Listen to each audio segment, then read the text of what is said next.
Thank you all for joining me. Today's topic is really close to my heart. I'm really glad and honored that I get to share my journey of downsizing and decluttering with you. It had been so empowering, and I hope it helps you as much as it helped me. Welcome to another video of Off My Desk. Today I'm going to talk about how I downsized from being a hoarder to a travel minimalist. That means I downsized one bedroom apartment stuff to 2 bags. Of course, it is much more than just being a travel minimalist. It was so much more. It has opened so many things into my life. I have changed my relationship, the way I bring anything into my life now. So before we get into it, I want to tell you that this video is divided into 2 parts. The first part is where I tell you my journey of downsizing. So how I was, how I transitioned, and how am I like. So I'm going to show you my stuff in a brief. And then second video is why there was a need to declutter in the first place. Why did I downsize and what changes it has brought into my life. Alright, so let's get to it.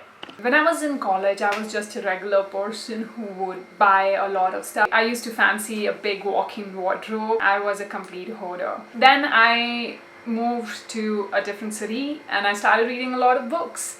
And then I realized, oh, I don't need a lot of clothes. I would rather spend my money in books. So I used to look down upon people who would buy clothes like my sister and other people. But I was doing the same thing. Even though they were buying something else, I was hoarding books. And the same in terms of I'll go to supermarket, I will recklessly dump stuff in my trolley. I'll buy that food item thinking that, okay, I'm going to eat it. And after 2 months or 3 months, I'll just throw it away. So yes, I wasn't very conscious when I was buying stuff. I was just like recklessly adding stuff to my space. That was how I was like. Alright, then I started traveling around my country and around my area. So normally I would just go away for 2 or 4 days and I would pack so much. And by the time I'll come back, I wouldn't even have used half of the items in my backpack. So I started questioning my lifestyle. And then the biggest change came. I moved into a single bedroom apartment. So I had a living room, bedroom, kitchen, and I had a lot of stuff. I decorated it, I got curtains, a lot of stuff. And then in 3 months' time, I have to go away for some reason. And I had to pack all my stuff, and all my friends were living away, far away, so they couldn't come and help me out. So I had to pack everything, figure out how I'm going to deal with the stuff. And it was so much of stuff. So that's when I realized, oh my God, what am I doing? When I came back, gave all my stuff away. After the apartment, I started downsizing, especially in terms of items like clothing and furniture. I gave all my furniture away, plants away, everything. And then by January 2019, I downsized it completely. I did not get rid of my things. So I gave it away to people who needed it. But in terms of book, I was very picky. I was very possessive about books. It took me a long time to come to an agreement with my books. And I'm pretty sure you will have some stuff that you really, really love.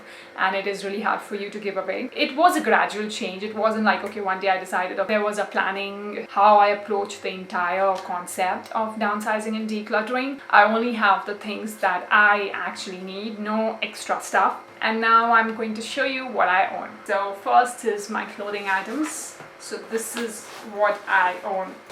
And then I have a toiletry bag. Then I've got camping bags. So I go camping a lot. This year I haven't camped. So this is my camping bag. And then I've got this laptop bag. And I've got this big bag which has my stationery and electronics. And then I have this camera which I'm shooting from. So all of this stuff plus one more bag of warm clothes. The reason why I downsized and decluttered, as I mentioned earlier, after my first apartment, I realized how insane it is to move places or travel with a lot of stuff. As I was decluttering, it wasn't just my space that was decluttered, it was also my brain.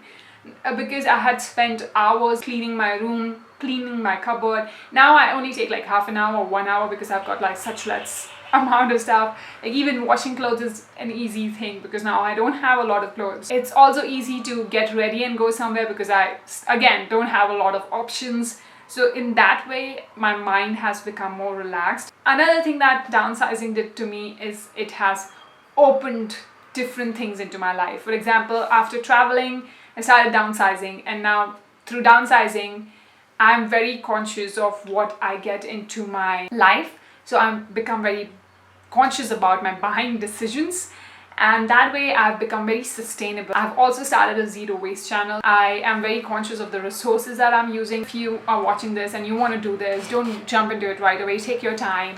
All right, so and if you have any questions regarding the downsizing and decluttering and living a sustainable life, please comment below. I will definitely would love to help you out, and please let me know what you think of this video, and would you like to know more about my lifestyle like this. Thank you so much for giving me your time and being here. It means so much to me that I can share this, and I will see you in my next video. Have a great day. Bye bye.